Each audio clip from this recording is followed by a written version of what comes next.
Roll call. Councilmember Wood. Can you hear me? Can you hear me now? I'm here. Councilmember Conrad Wilberty. Here. Councilmember Ritchie. Here. Mayor Darrow. Here. Councilmember Donovan. Here. Councilmember Zorba. Here. Mayor Pro Tem Bowie. Here.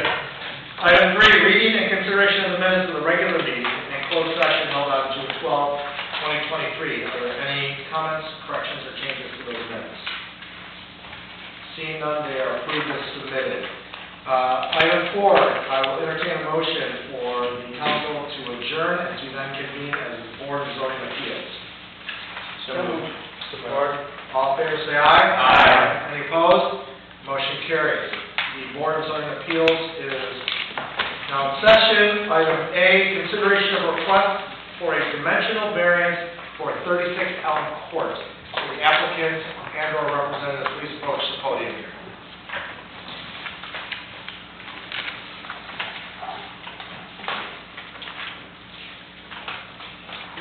Good evening, everybody. Name and address, please. My name is Dave Warren, and the address is 36 Elm Court. Okay, why don't you tell us what you're looking for, Dave? Well, I'm trying to accomplish attaching my garage to my home, which is kind of on a pie-shaped lot that would allow for, during inclement weather, the ability to move from the garage to the house without getting either rain down or snow down. That kind of would be the goal.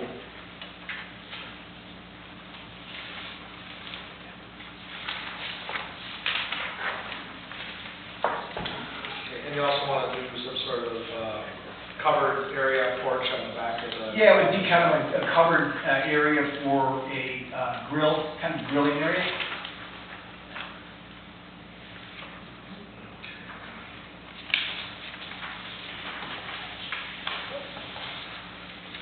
Do you want to add anything other than what's in your application at this time, or rely on the application?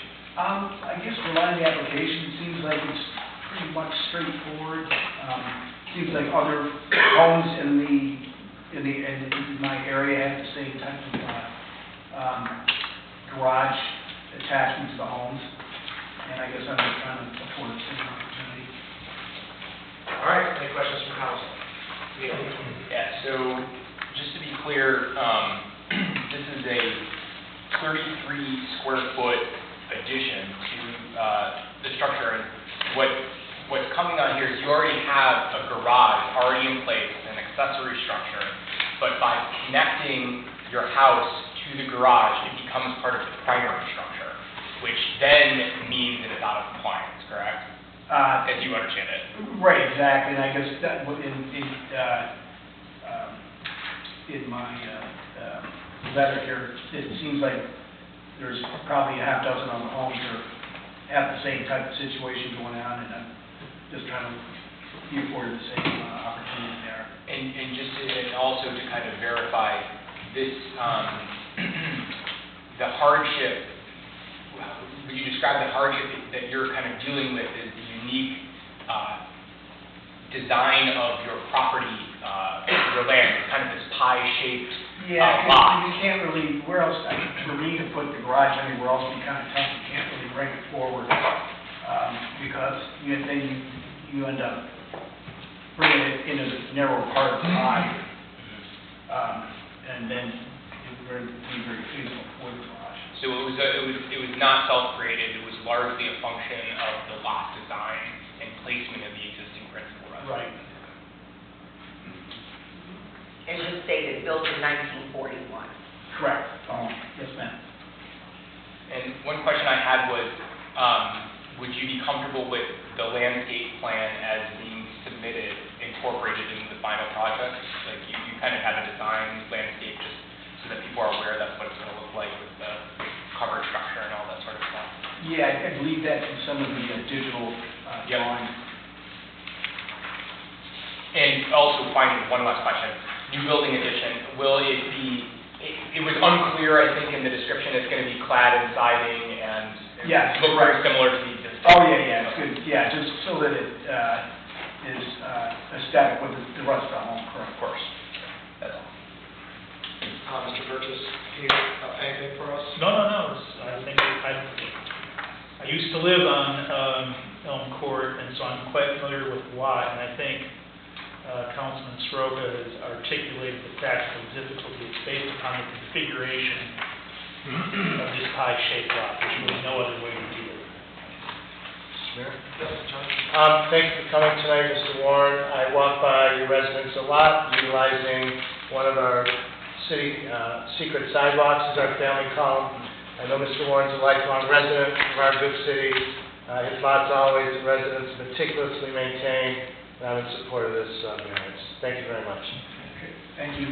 I would also like to compliment you on preparing such a put-together application. It made it very easy for me to understand exactly what you're asking, so thank you. No, thank you. I tried to make it, give you guys as much information as possible so that you can look at it, and it's pretty thorough and easier to maybe understand what I'm trying to accomplish. Any questions on this side? I guess just a couple of simple questions regarding the, what are we calling this, the open area that you're going to build a patio? Yeah. You're calling it patio? Is that the extent, you're not going to put any concrete slabs down or anything else in addition to that, right? You're just gonna No, it's actually, there's already concrete there. Again, it's probably about, I think it's around 35 square feet, and we're just going to try and connect the house to the garage. Okay. So it's a fairly small area. Yep, and you're not going to build in or screen in either of those two sides. I'm looking at the picture now, I see what you're planning on doing. I see that. Right, and then off the back would be a small, just kind of a drilling area that's covered. And then, you might state for the record that you had spoken to or you had analyzed the area and you recognize that there are many neighbors with attached garages that appear to encroach on the setback, is that right? Correct. Yeah. And are those all near to you, close by them? Yeah, they are. There's one Pine Court, 40 Pine Court would be one, and then actually my neighbor's right on both sides of me had the same type of similar situation. Right. Did you get any letters, anybody complaining or anything like that? No, sir. Neighbors or anything? No, sir. No? Okay. And Derek? No.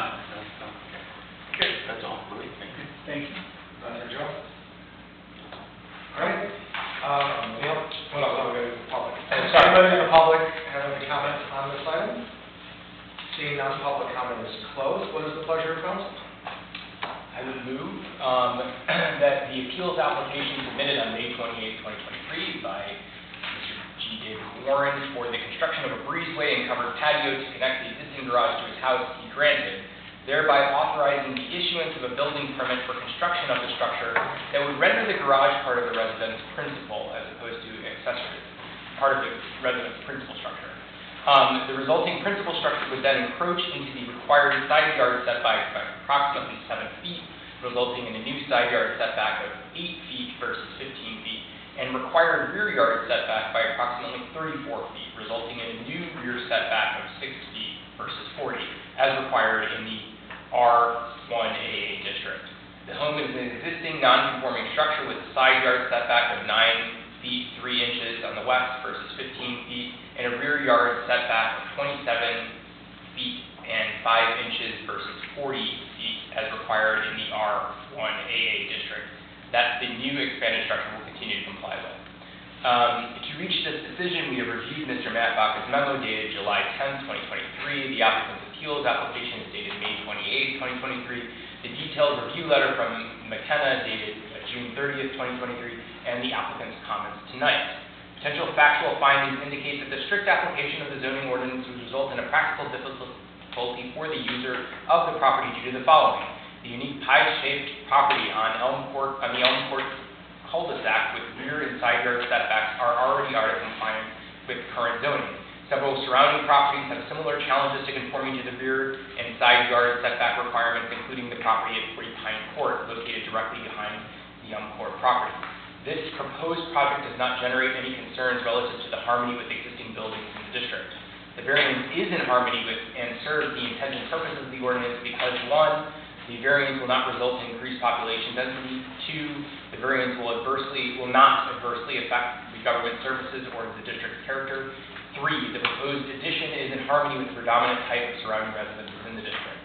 The proposed variance meets the standards of Article 25. The variances will result in substantial justice being done because, one, the hardship suffered if a variance is not granted would be significant and likely render the owner unable to have the attached garage that many other residents in the immediate area can enjoy. Two, the addition in question is relatively small, 33 square feet, and is merely designed to connect an existing in-compliance accessory structure to the lot's principal residence. It would be minimal, if any, impact on neighboring property and would not be contrary to the spirit or intent of the zoning ordinance. Three, the property in question is unusual in its size and configuration, thus making it truly unique, and there are no other viable alternatives that would obviate this hardship. Four, the hardship was not self-created and is largely a function of the lot's design and the placement of the existing principal residence. The proposed variance will not substantially interfere with or injure the rights of persons whose property is affected by the proposed variance. Approval of this variance is subject to the following conditions.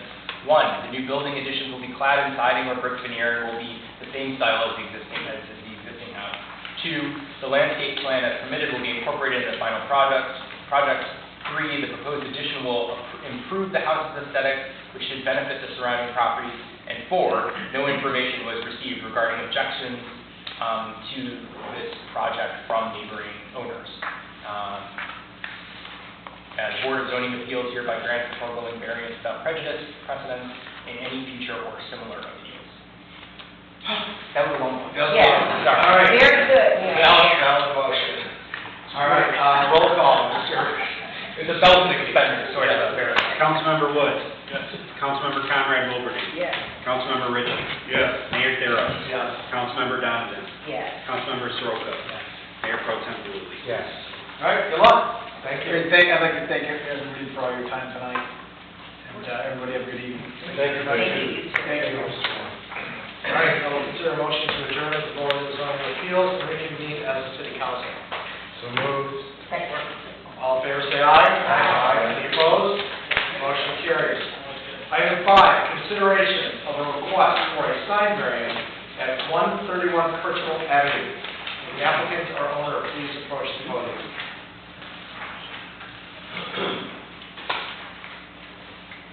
Give us your name and address.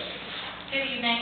My name is Tracy Deal, TRACEYDIEHL. My address is 6487 Hilliard Drive, Canal, Winchester, Ohio, 43110. Do not hold it against me. I'm not a Bucs fan.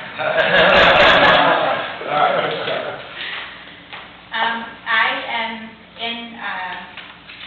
I have two locations, location number 5 and number 6 on your agenda this evening. And number 5, there is a staff report, and for simplicity, we concur with the staff report. The only question on the staff report was about the large format window vinyl that goes over the breezeway. And the staff report indicates that it's over 500 square feet. The lettering itself is 144 square feet. The justification... No, Go ahead. we gotta take one at a time. Mhm. So let's just focus on Kirchhoff Avenue right now. One at a Oh, time. you want to do that one first? Yeah, Okay, that's my what apologies. it's first. That's what, 131 is first. Okay, my apologies. Okay, I well, love we to go concur. together because it's a lot of the same stuff, but That's one at a absolutely, time. that's fine. So for 131 Kirschville Avenue, we comply with the staff report. I believe there was a question about the lighting, whether or not it was internally illuminated or a halo lit. And we would like to, Henry Ford Health would be happy to comply with the code, which requires halo lighting, if that's what the code requires. To keep in mind that sometimes hospital halo lighting isn't always visible in an emergency. And so we're hoping that the halo lighting would still be visible if there was an emergency and somebody needed to find the hospital. But we would be happy to comply with the illumination. All right, so let's just do the Kirchhoff side. Any questions from council? Left. I guess a statement and clarification. This particular project is 2 signs, correct? Yes. One is on the Kirchhoff. Let's see. One is on the Kirchhoff side, the other is on the other side, correct? Yes. Yeah. And so I think that my opinion is that you're removing the current non-illuminated letters, and I think that's a Henry Ford Health in block letters at the very top. I think it's going to look handsome. I'm glad you say what you're talking about in terms of lighting, because that was a question that we had. In your view, does the lettering on these signs meet what you would say would be the character and would be in harmony architecturally with harmony of the hill area as you see it? I have visited the area, and I do feel that the proposal is a good compromise between what was previously there. By bringing it up on the building, it allows it to be more visible in the existing treescape, as well as, the coloring is still the same as what was previously in place. So we're sticking with the same color, which is aesthetically pleasing for the building. The block lettering in Henry Ford Health right now is part of this regional rebranding. Henry Ford Health is trying to come up with they have come up with a cohesive branding for all of their hospitals. So this is going to be a letter, font, and type and style that you're going to see throughout the entire state wherever there is a Henry Ford Health location. Okay. So yes, it is consistent.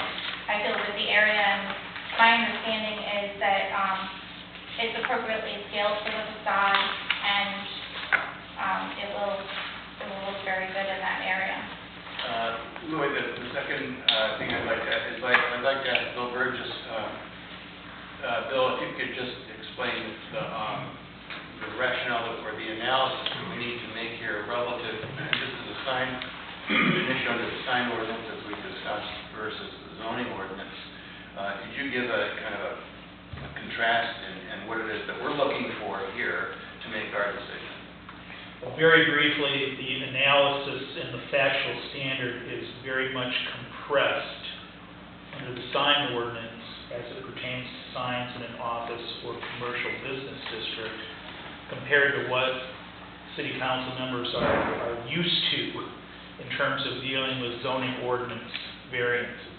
We just heard Councilman Soroka go through a litany of different factual findings, including practical difficulty, the rights of others not being impacted.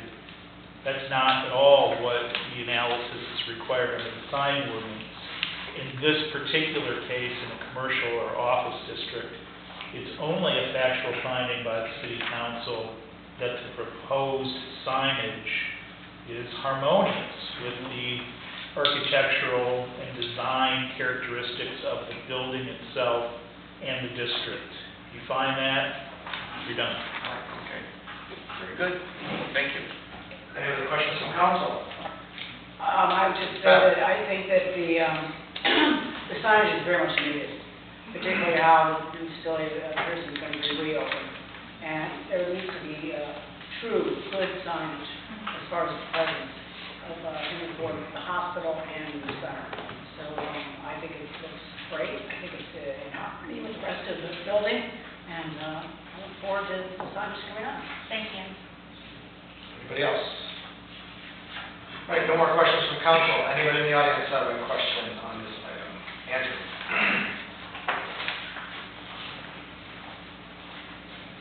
Andrew, Fields, Commissioner. My concern is the size, that's all. It doesn't lose on the size of the sign, that's all. Okay.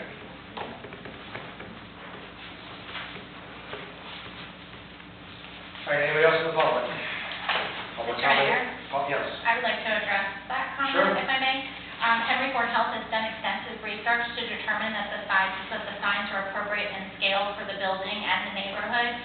We take into consideration things like posted speed limit, the distance from the roadway, weather conditions, and things of that nature, as well as landscaping and trees when we make these decisions to submit for the size of the sign. Okay, great. All right, any other questions from council? If not, I'll entertain a motion. I'll make a motion, Louis. Sure. I move that the appeal by Henry Ford Health be granted, thereby authorizing the installation of 2 wall signs for their Pearson Clinic building located at 131 Kirkendall Avenue. One of these would be a new 66.7 square foot sign located near the corner of Kirkendall and Muir. The second would be a 55.5 square foot sign on the Pearson Clinic's Kirchhoff Avenue building facade that would replace an existing 80 square foot sign. In making these findings, we are relying on the McKenna opinion letter dated July 3rd, 2023, the memorandum from Matt Baca dated June 12th, 2023, and the letter, application, and site plans from the property owner agent, I hope I have that right, Tracy Deal, from Expedite the Deal LLC. Did I get that correct? You did. Okay. Dated June 3rd, 2023. Regarding the replacement sign on Kirchhoff facade, we find that the new sign is arguably more compatible with the building design than the previous sign. Regarding the proposed new sign on the Muir Road facade, we find that the placement, scale, and design of the sign is harmonious with the building design. Overall, the City Council finds that these new and replacement signs are in harmony with the architectural and design characteristics of the hospital.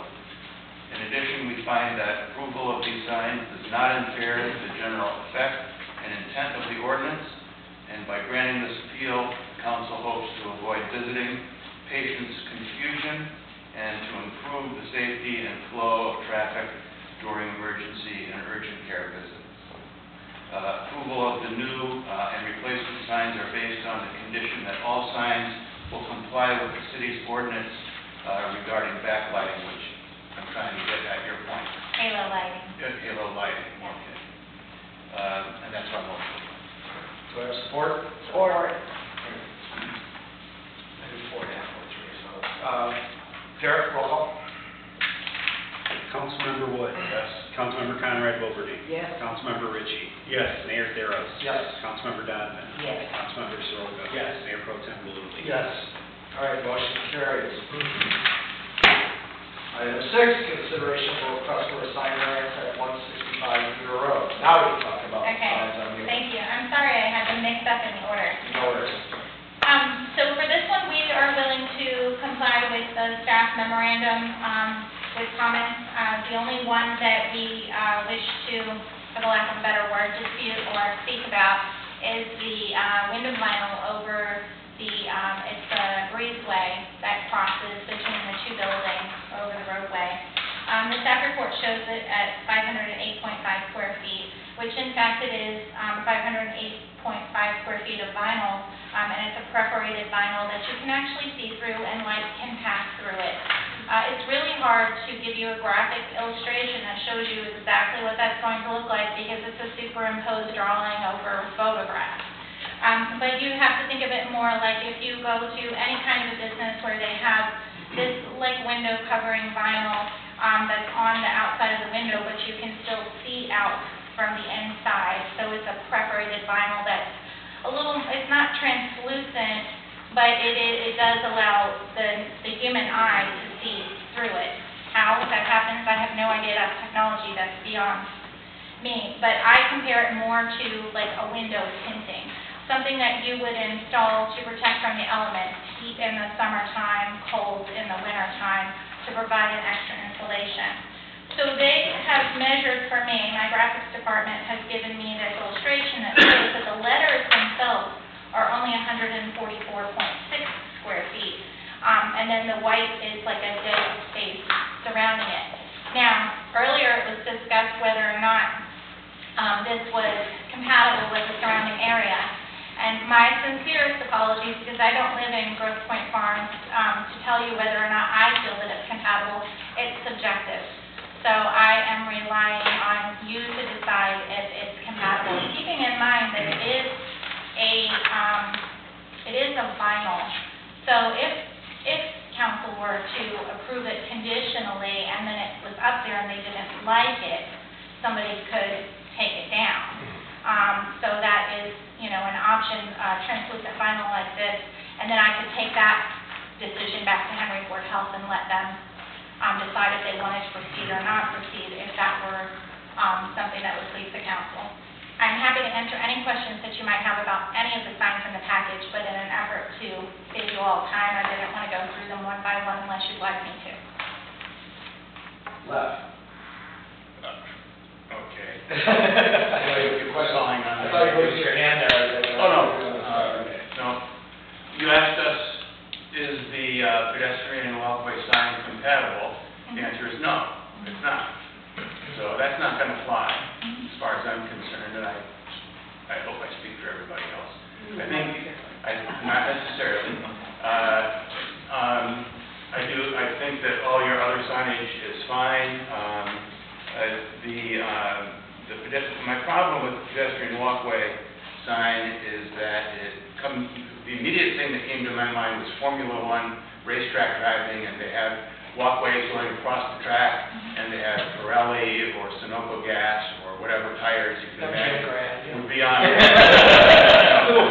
They're going right all the way across that pedestrian thing, just for TV, advertising and that kind of thing. So I really don't think, I was thinking about it today earlier, that we're going to have racing for kids coming up on the hill, and I really don't want the racing for kids to put up some kind of an advertising for Pirelli tires, for example, or Firestone tires or something. So I'm kidding you a little bit, but that is what comes to mind, and I really don't believe that it is compatible with. I think all of your other signage is compatible, and I like what you're proposing, but I'm not going for that one. I do have a question regarding the monument signs. In terms of lighting, can we have as a condition in our motion that the lighting as it exists today will stay the same as it is in the future? Yes. Okay. All right. Good. That's all. Joe? I'm very familiar with perforated signage. I have it on all my buildings. It acts as an insulation for heat and for air conditioning. But you can do almost anything with it. You can have on this crossway, you could have some doctor-looking things, and you still have the help. The thing just jumps out at you, but you can get creative with this and just tie in the whole corner on both sides. And that's really what I'm looking at. I have no idea what's there half the time. It just doesn't. It's just like an empty building sometimes. So I think the whole concept of what you're doing is right on, and I just think you could do something a little more theme-oriented on that walkway. That's my thought. Mr. Mayor? I think that type of signage is necessary. You want to make a presence here. And so many people believe that Cottage Hospital is now just assisted living, and the hospital is gone. Many of us know the current CEO of Henry Ford. He's a Grosse Pointe Farms resident. He's made it very clear that he wants to have a major presence in this community of Henry Ford Health. And to have Cottage Hospital as a hospital, and then with the clinic there, this is part of your branding effort. Your signages are always part of the branding effort, and I realize that. And it has to be universal, and it has to be conformity with all of your different signages and your branding. I'm just wondering on this, again, tough to try to take a look at what we're really seeing here with your description and what we're seeing here are two different things. I would agree with some of my different council people that it seems to be a little bit out of characteristics of Grosse Pointe Farm. Is there a way that it can be, does it have to be this large? These large, The white area? Yeah. Are you referring to area? No, the white area could be cut down to where it just encapsulated the name Henry Ford Health. Can the signage itself be cut down, condensed? Yes, it could be. I do think it's a little bit too big. Yes. It's out of character for the community with that. I do think that there's signage is necessary there, though. Thank you. And I agree, that is their intention, is to take their presence in the community. John? Ms. Neal, thank you very much for coming this evening. I would like to thank Henry Ford Health for their continued investment in our community. It's a long-standing investment. It serves those who live here well, but also those who work and visit. And they've made great investment. As I said to Mr. Warren about the maintenance of his property, Henry Ford Health keeps up their premises extremely well, their gardens, everything. I am in favor of all of the signage with one exception. I am not in favor of the proposed pedestrian signage as it stands now. I would consider something in the future, but I too think it's too much of an advertisement.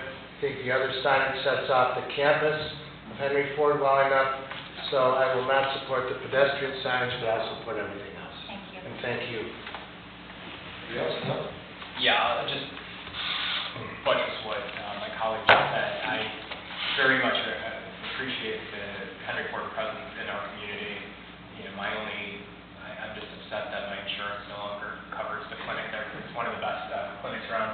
My advice, I'm a military wife, keep watching, because insurances change. That's right. As far as the question of the signage, I agree. I showed the image to a few people this weekend just to make sure it wasn't just me, and I think it just doesn't look and feel like that, like our business district, and so I'm in support of all of it. I understand, as a branding and kind of marketing person myself, I understand the idea that you're trying to link the two buildings together, which is, and there's also some energy efficiency that you can have with the vinyl. I would say if you can do it in a clear way, like get the energy efficiency that you can, because I can understand what it's like to heat and cool a breezeway like that, but I just don't think from an aesthetics perspective it really kind of matches what we're going with the rest of the business district. So, but I'm in support of all the other signage. Thank you. Any comments here? No. I'll just echo Mr. Dooley. I'll keep it short. All right, anything else from council? Anybody in the public want to say anything on this topic? Seeing none, public comment is closed. Whoever's prepared the motion, I'm getting the feeling that it's everything but the reason. So. Well, wait. Oh, we can do two motions. Because. We can do two motions. We have. Hold on, Beth, I'll suggest two motions. All right, but We can- may I make one thing? There's already been a suggestion that there would be other different alternatives. So, well, while we can say no to this, I think we're all in agreement that we could get these two goals. Like, for whatever reason, or marketing, whatever, it doesn't fit in aesthetically with this. But that would be open for other alternatives. Turning this one down does not borrow and come back. Come back, right. It's just, as presented, right, this item, this is what we're voting on, it's not for a bar on something else. Yeah. That's all. It's just, this, what's in front of us today is what we consider today. So if they want to come back for something else, that's purely on them, we come back with it. On just that breezeway. Yeah. Or should. Or And they while could- I have They could council come back and here- cut their bushes and say Henry Ford Health, they want to do it, as long as it's something different than this.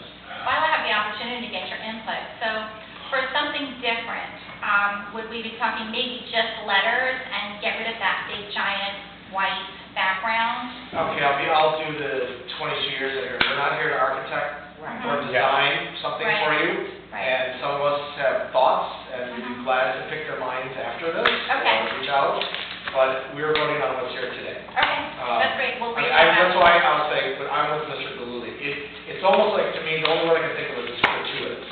We got signs on the front, we got signs on the side, we got signs on the kiosks, we got signs on the doors, we got signs everywhere. So this one is just like, hey, I really need Henry Ford is here. Just in case it was everything else, here we are. So if you come up with something else that says emergency, very small, little arrow, or something, maybe I'll consider it, but what's in front of us today, all I was saying about is I don't think you have support for what's on that walkway today. Thank you. So we can either do two motions, or you can withdraw the breezeway, and we can do one motion on everything else. We would like approval for everything else, so if withdrawing the breezeway is to get the approval for everything else, then we'll withdraw the breezeway. Perfect. Thank you. All right. All right, do I have a motion then to approve the amended request? So I have a motion. Should I say granting this appeal does not allow for the proposed large window vinyl sign on the side of the pedestrian bridge that crosses over here? You can say that because it's already been withdrawn. Okay. All right, let Say it me, if you feel comfortable. and Bill will correct me if I'm Sure. I move that the appeal by Henry Ford Health be granted, thereby authorizing the refacing of monument signs, the removal and replacement of wall signs, and the removal and replacement of vinyl graphics on entrance doors at their building building located at 165 Deer Road. Granting of this appeal does not allow for the proposed large window vinyl sign on the side of the pedestrian bridge that crosses over Muir Road. In making these findings, we're relying on a McKenna opinion letter dated July 3rd, 2023, memorandum from Matt Baca dated July 10th, 2023, and the letter application to site plans from the property owner agent Tracy Deal, Expedite the Deal LLC, dated June 3rd. The City Council finds that the placement, scale, and design of the new and replacement signs, except for the sign proposed for the pedestrian walkway, is harmonious with the building design and that these signs are in harmony with the architectural and design characteristics of the hospital. In addition, we find that approval of these signs is in the general interest of public safety and convenience, does not impair the general effect and intent of the ordinance, and by granting this appeal, the council hopes to avoid visiting patients' confusion and to improve the safety and flow of traffic during emergency and urgent care visits. Approval of the new and replacement signs are based on the condition that all signs will comply with the city's ordinance regarding backlighting, that's for the building signs. And regarding the monument signs, backlighting will continue the same lighting as existing conditions. Wow, good job. That has support. Okay. Right. Derek? Councilmember Wood. Yes. Councilmember Conrad Wilbur. Yes. Councilmember Ritchie. Yes. Mayor Terra. Yes. Councilmember Donovan. Yes. Councilmember Soroka. Yes. Mayor Pro Tem Luby. Yes. All right, thank you. Thank you all. Good Thank luck. you. Appreciate Well it. done. Thank you. Again, thanks for being in the community. Mhm. All right, item 7, public hearing to consider an amendment to the general offenses ordinance, dangerous weapons. I will throw this to Mr. Burgess and/or Mr. Galuli, with thanks to Councilwoman Donovan for bringing this to the council. We described the motivation for this as well as its logical design at our meeting last month when the public hearing was scheduled. I'd be happy to answer any questions, but that same motivation and intent, as previously described, is what's before the council this evening. Any questions, Mr. Burgess? Just to reiterate, though, at the end of our discussion there, I asked if we had put into this ordinance specifically council chambers, and you indicated no, it's not needed because the ordinance is sufficient to capture that concern, right? Correct. That is correct. Yeah, okay. Anybody in the public have any questions on this item? All right, seeing no comments, public comment is closed. Do I have a motion? So moved, well, excuse me, I'm sorry, Mr. Mayor, thank you. I move to amend code number 7-07, an ordinance affecting various criminal crimes involving the carrying of dangerous and/or concealed weapons upon the property of the city of Grosse Pointe Farms. Support. Support. All in favor, say aye. Aye. Any opposed? Motion carries.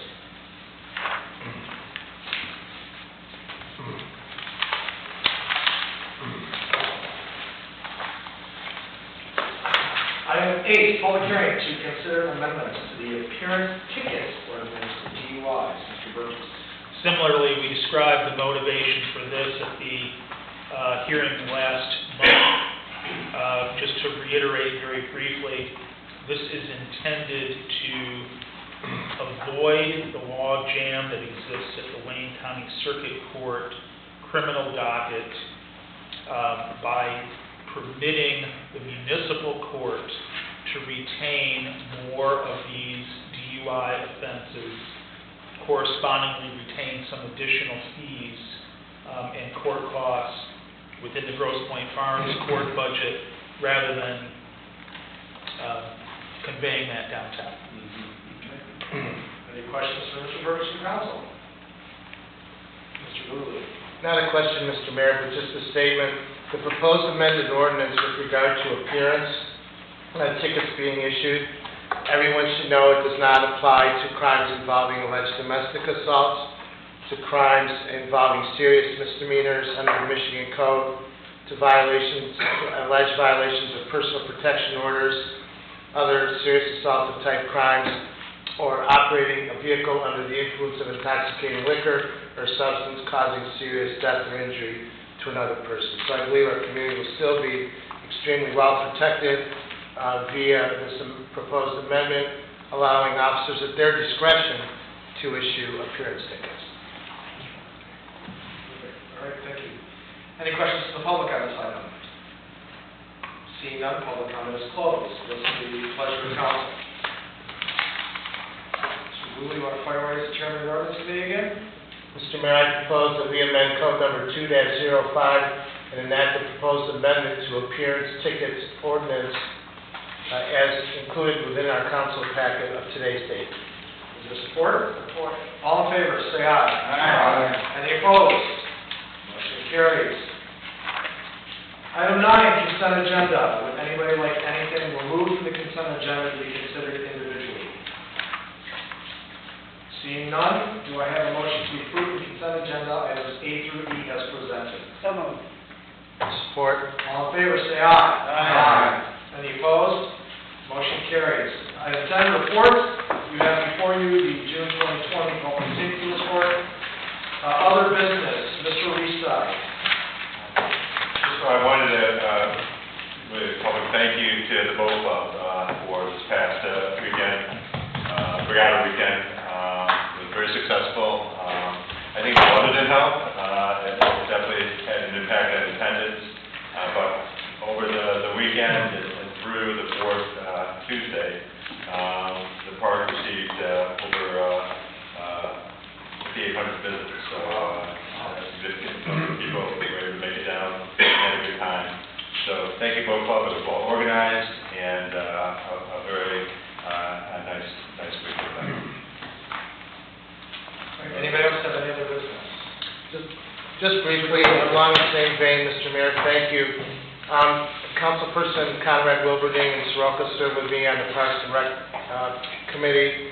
I can't thank enough. I know Councilman Soroka did a couple months ago. Our park is a gem. The maintenance is fantastic.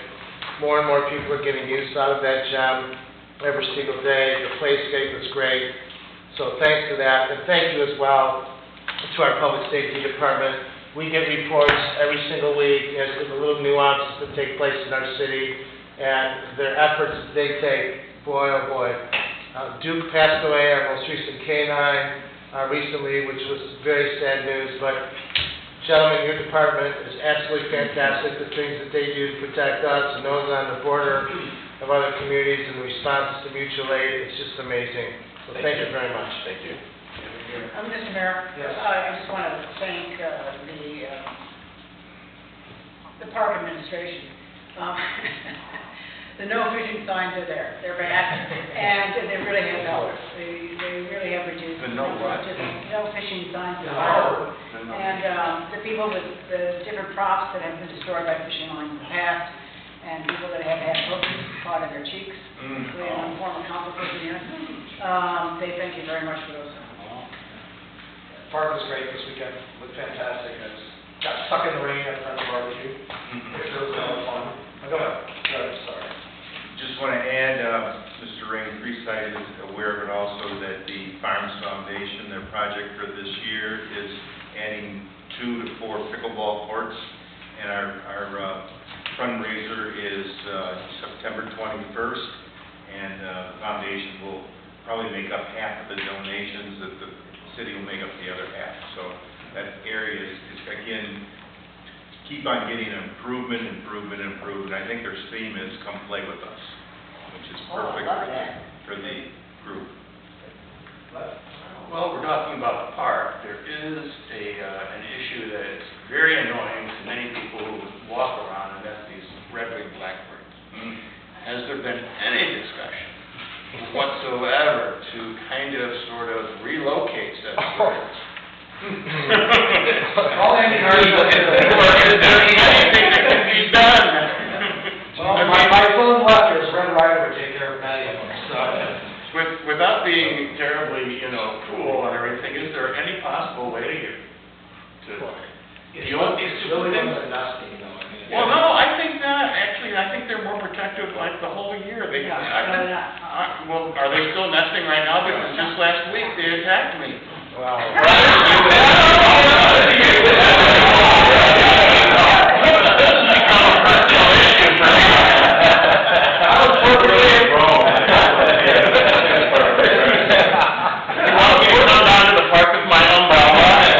was perfectly in harmony with that this weekend, there, so I don't know what you're talking about. They dissipated as far as their attacks on me.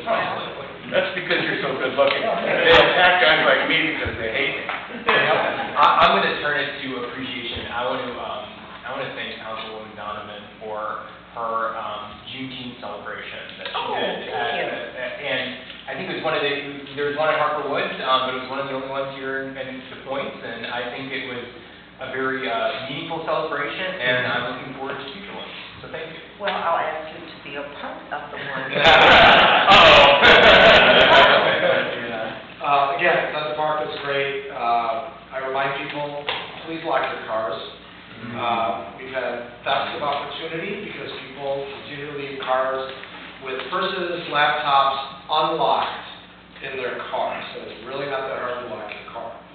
I have asked Mr. Galuli, as the chairman of the ordinance committee, along with Matt Shane, to take a look at our general maintenance requirements of people's homes. There have been, particularly in lawn care, a lot of people are letting their lawns creep out into our sidewalks and not edging, so our sidewalks are narrowing. Many people have decided that weeds and clover are okay, and sure, if you don't want to use pesticides, that's on you, but that means you should also pull out the weeds. So I just from a general review, I got a call from a citizen who was on the ordinance committee with me in the mid-2000s, Mr. Burgess will recall, when we went page by page and reviewed the entire ordinance book. And it may be time just to kind of look back through the whole thing and say what's changed in 15 years or 13 years since we last finalized that. I urge, I've talked to my neighbors about these types of things, and it's just unfortunate. It's interesting because last year I got a notice from Wayne County. Last year, Grosse Pointe Farms had 0 foreclosures in the entire city. I probably think we're one of the only communities in all of Wayne County to not experience that, which is great for our residents to not have to go through that problematic situation. And if your neighbors are elderly and have a reason to need help, they can always call the city. We can find a way to help them if they can't maintain their house. There are groups that can assist with that. So I'm not looking to get people in trouble. I'm looking to make sure that our community takes care of itself and each other in these types of ways. So I know John will take a look at that ordinance and a few others. So if you do have anything that comes to mind, please feel free to use that, John. So that's all I got. Public, please. I think we have a guest. Come on up. We'll let you go first. Good evening, Mayor, council members, administrators, staff, and guests. I'm Roy Edmonds, park resident, 699 Balfour, Grosse Pointe Park. I'm married with 5 children, Michigan State University graduate, business owner since 1997, and a member of the Grosse Pointe Park Rec Commission since 2001. I'm your trustee for Wayne County Community College, and more about that in a moment. Allow me to begin by introducing Dr. Harvey Dora. Dr. Harvey, Lisa? Dr. Dora has earned a bachelor's degree from Benedict College, a master's from New York University, and a PhD from Bowling Green. Currently, he's provost of Workforce and Economic Development, grants, and member of the Chancellor's Senior Leadership Cabinet. Thank you. Also, Mr. Dennis Carrick, Associate Provost of the University Center and Center for Learning, Technology, and Distance Learning. Dennis has a Master's of Business Administration degree from Northwood University, a Bachelor of Science from Rochester University, and currently he's pursuing his doctorate in education with a concentration in community college leadership at Kansas State University.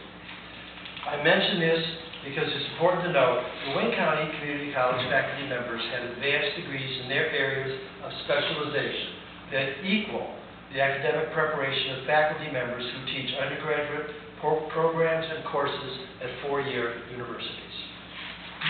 There are 28 community colleges in Michigan. Wayne County Community College serves the largest county in the state of Michigan. They have 6 campuses: downtown, downriver, eastern, northwest, Ted Scott, and the Mary Ellen Sneffel University Center on Vernon. They serve 32 cities with over 40,000 credit and non-credit students in attendance. The 5 most popular programs with the highest enrollment are nursing, dental hygiene, business administration, computer information systems, and criminal justice. I believe community college is a great way to start on higher education.